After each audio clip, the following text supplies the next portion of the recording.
எங்க டீம்ல ராகுல்னு ஒரு பையன் இருக்கான்.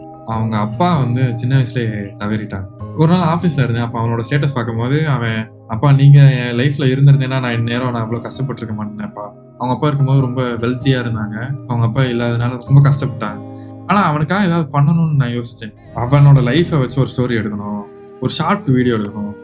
வேற யாரும் பார்த்தா அவங்க லைஃப் மாறுதோ இல்லையோ, ஆனா அவன் அத பார்க்கும்போது அவன் கூட ஏசப்பா இருக்காருன்னு தெரியணும். ஸோ அவன வச்சு அந்த வீடியோ எடுக்கணும்னு சொல்லி நான் யோசிச்சேன்.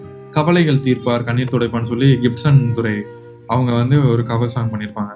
அத வச்சு ஒரு ஒரு ஸ்டோரி மாரி கிரியேட் பண்ணி, அவங்க அப்பா ஃபோட்டோவ பார்த்துட்டு ஒரு யாருமே இல்லாத ஒரு இடத்துல நடந்து போற மாரி, நடந்து போகும்போது அவன் ஒரு சேர்ல போய் உட்கார்றான். மேல பார்ப்பான். வேற ஒரு யங் ஏஜ்ல இருக்க ஒரு அப்பா தன் பிள்ளைய தூக்கி அவன கொஞ்சிட்டு போவாரு. ஸோ இத பார்க்கும்போது அவன் ஏங்குவான். ஏங்கிட்டு அவன் கண்லருந்து தண்ணி வரும். தண்ணி வந்து அப்படி மேல அவன் பார்த்து யோசிக்கும்போது, ஏசப்பா அவனுக்காக சிலுவையில மரிச்ச அந்த ஒரு காட்சிய நான் அந்த வீடியோல போட்டிருப்பேன்.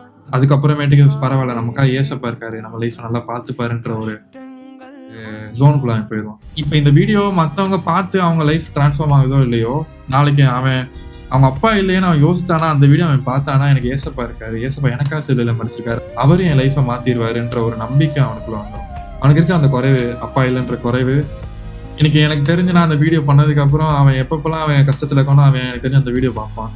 எனக்கு ஏசப்பா இருக்காரு அப்படின்ற அவன் லைஃப் ட்ரான்ஸ்ஃபார்ம் ஆகும்.